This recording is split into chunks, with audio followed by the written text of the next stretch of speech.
life of people not only in Niger State but also. Still a chance for Ian Robin. It's let him shoot. No problem. Good day and welcome to the Delegates television news update at 12. I'm Elijah Chidima. On the news headline, APC presidential ticket must be best choice of victory, says Buhari. Oka Riders Lagos tax force clashes, 180 motorcycles seized. Talk with federal government panel over strike fruitless, says Sanu. And still on the news headline, traffic resume on Lagos Ibadan Expressway. On business news, federal government cocoa production to hit 500,000 tons by 2024. And on sports news, Tiger Woods pulls out of US Open. On entertainment news, Ace online comedian Madame Social is dead. On foreign news, at least 17 killed as train derailed in Iran. And on the news in details, Buhari asks delegates to vote APC presidential candidates with the best chance of victory.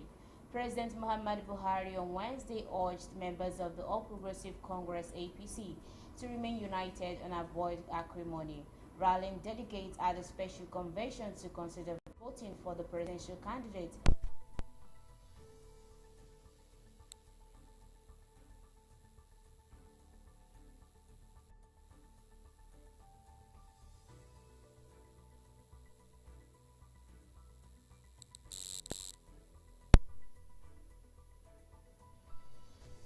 Unity of purpose among party members and to keep securing needed compromises in the interest of the party.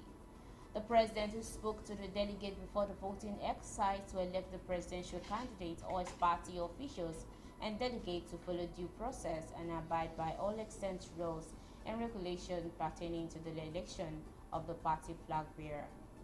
He said the flag bearer must be a knowledgeable, fair-minded nationalist with a very strong belief in the unity of the country and strength of character and purpose to steer the country forward. Okada Riders Lagos tax force clashes, 180 motorcycles seized.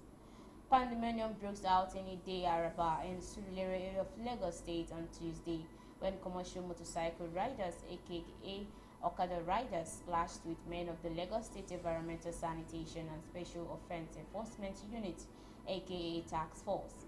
It was gathered that the task force officials stormed the community around 10 a.m. to enforce the ban on Okada riders, which affected the area. However, the riders were said to have resisted, which led to a confrontation between them and the officers. A video clip seen by one of our correspondents on Twitter revealed the moment the riders went on the rampage, making bonfires on the road. Some commuters who also took to the social media to share their experiences lamented being stranded to the riot as they claimed gunshots were fired. A resident, Jinadu Moshud, told one of our correspondents that the raid community was under Mushin local government area. The Lagos State Public Relations Officer SP by Benjamin Hadein said that there was no casualty in the incident. Talk with federal government panel over strike fruitless, said Sanu. The Joint Action Committee of the senior staff of Nigerian universities and non-academic staff of educational and associated institutions has said no tangible achievement was recorded at the federal government renegotiation panel. Speaking in an interview with our correspondent on Tuesday, the National Vice President Sanu, Dr.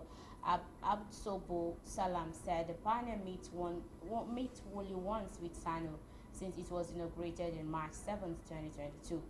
The committee, which was chaired by the Pro-Chancellor of Alexei Kweme Federal University, Ndufu Alike, Emeritus Professor Nim Bridges, was given 3 months to conclude the renegotiation with the 4 university unions and send the reports to federal government.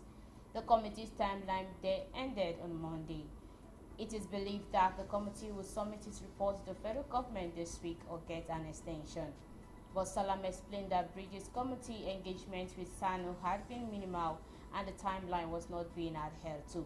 He said within the 3-month timeline, Sanu has only had one meeting with Bridges' renegotiation team. The meeting, which held on Friday, April 18, 2023, June 7, making it exactly 2 months ago, At the beginning, nothing tangible was put on the table. No offer was made by the government, particularly on improved condition of services welfare of the members. The government side seemed not to be sure of itself and groping into dark as far as its mandate is concerned. He suggested that the panel be properly empowered to take decision on behalf of the government. The union demands including consistent issue of integrated payroll and personal information system, unpaid allowances, and delayed in the negotiation of FGN, NASU, SANU agreement and non-payment of minimum wages arrears. Other includes neglect and poor funding of state universities, no payment of retired benefits to outgoing members of the union, and occupation of the hardship of non-teaching units in clear violation of condition of service and establishment procedures, among others. Traffic resumed on Lagos-Ibadan Expressway. A heavy traffic had resumed on Lagos-Ibadan Expressway today, Wednesday morning, like yesterday. The traffic, which is heavier than yet Tuesday, recorded a standstill on the Ibadan Air Route Lagos Way, particularly while power down to Mowe Bafo routes were free. The two-lane Lagos-Ibadan and vice versa of the expressway were on standstill around Bega to the power, as many commuters were stuck. Our correspondent gathered that the traffic was still as a result of the road repair at the Otedola area of the highway. On business news, federal government cocoa production to hit 500,000 tons by 2024. The federal government has unveiled plans to increase the production of cocoa from the present 340,000 tons to 500,000 tons by 2024. The Minister of Agriculture and Rural Development, Dr. Mohammed Mahood Abubakar, said this in Abuja during a visit led by the Executive Director on our International Cocoa Organization, ICCO, Mr. Arion Michael. While explaining that Nigeria was ranked number 4 among cocoa-producing countries in the world, Abubakar showed that the country can achieve an increase in cocoa production based on the present drive of the federal government and relent stakeholders towards the utilization of improved varieties. He noted that of most important is traceability and transparency in cocoa sector, national cocoa farm irrigation, improvement of cocoa sector through research, improved delivery, production, value addition, processing, and export. He said Nigeria has made a remarkable move to join the Living Income Differential (LID) initiative, which was established by Cote d'Ivoire and Ghana in 2019, which aimed at guaranteeing the livelihood of smallholder farmers through LID of 400,000 US dollar tons of cocoa being sold. Adding that the two countries are benefiting while Nigerian cocoa farmers are yet at disadvantage of these benefits due to unregulated and liberalized cocoa industries in the country. The minister said the interactive meeting between the Nigerian Delegates and Ghana Cocoa Board has yielded positive results with the recent approval by the ministry to establish the National Cocoa Management Committee (NCMC). He added that the committee could consist of stakeholders in cocoa industries, develop a framework for the regulation and monitoring of activities in the sector to achieve transparency, traceability, and sustainability. The minister further stated that the NCMC could be powered by legislation through the National Assembly to give the process a legal backing. He pledged that the ministry could implement the LID system in Nigeria as it strives to take cocoa production to a new height. Earlier, the Executive Director ICCO, Mr. Arion Michael, informed that African produce about 80% of cocoa, but the price is determined in Europe, noted that there is no need to address the market force.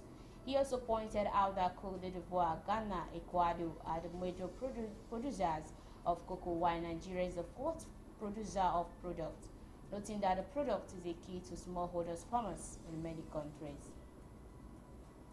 On sports news, Tiger Woods pulls out of US Open. Tiger Woods said yesterday he has withdrawn from the next week US Open outside Boston City in need for more time to get his body ready for major championship golf. Wood returned to competition at the Masters in April 14 months after early losing his right leg in a car crash. then played in last month's PGA Championship, where he withdrew in pain after posting a 9-over par 7 in the third round. The news isn't a surprise given Wood's struggle since he returned from his long hits at his year's Master. The 15-time major winner was visibly affected by pain in his right leg at last month's event at South Hill in Oklahoma, where he shot a career worst 79 after barely making the cut. Wood still plans on playing at the 150th Open Championship at St. Andrews next month. On entertainment news, age online comedian Madame Social is dead. A social media comedian popularly known as Madame Social is dead. Her death was announced on Tuesday on her Instagram page. Her picture was also shared on her Instagram story with the description RIP. In the Instagram live video on her page earlier on Tuesday, the speaker revealed that Madame Social has been sick for some weeks and was unable to talk. The video was captured, "Please pray for Madame Social." Following her dismiss of the Anambra-born skit maker, some celebrities and fans have mourned the disease. Businessman Obi Kubana wrote, "Whoa, such a sad one. Good night, Mama." Other fans also mourned the aged skit maker, noting that she could be greatly missed. On foreign news, at least 17 dead, at least 17 killed as train derailed in Iran. At least 17 people were killed and dozens injured Wednesday when a train derailed near the central Iranian city of Tabas after hitting an excavator, said state media. 17 people are dead and 37 injured people have been transferred to hospital, emergency services spokesman Majtaba Khaledi told state television. The number of the dead may rise as most of the injured are in critical condition, he said, adding that 24 ambulances and 3 helicopters have been dispatched to the scene. Tabas is located in South Khorasan province, roughly 900 kilometers with 560 miles by road from Tehran. The deputy head of Iran's state-owned railway, Mr. Hassan Mousavi, told the state broadcaster that the train was carrying 348 passengers. It drained after hitting an excavator that was near the track, he said. Some of the injured were airlifted to hospital by helicopters, the television footage showed. Rescue team inspected a baton carriage as onlookers gathered nearby. Pictures posted by the ISNA news agency showed. One of the pictures showed a yellow excavator on each side by the truck. The Tabas prosecutor visited the scene as a judicial investigation was launched into the case of the accident, Iranian media reported. The train derailment came after a tower block collapsed in southwestern Iran last month, killing at least 43 people. The collapse of 10-story metropolitan building, which was under construction in Abadan, sparked angry protest in solidarity with the families of the dead. The Provisional Judiciary said it had arrested 13 people, including Abadan mayor to former mayor, suspected of being responsible for the tragedy. The disaster was one of Iran's deadliest in years and sparked demonstration across the country against authorities accused of corruption and incompetence. And that will bring us to the end of the news at 12 on the Gallery Television this afternoon. I'm Eleje Chidima. Thanks for watching.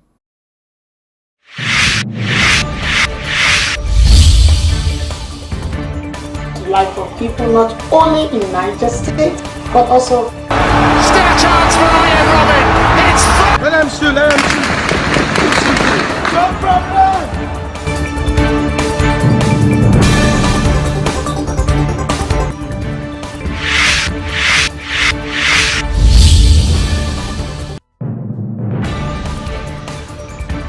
fever in Taraba due to lack of specific dialysis machine. Proposed by the federal government to finance deficit in the 2021 budget by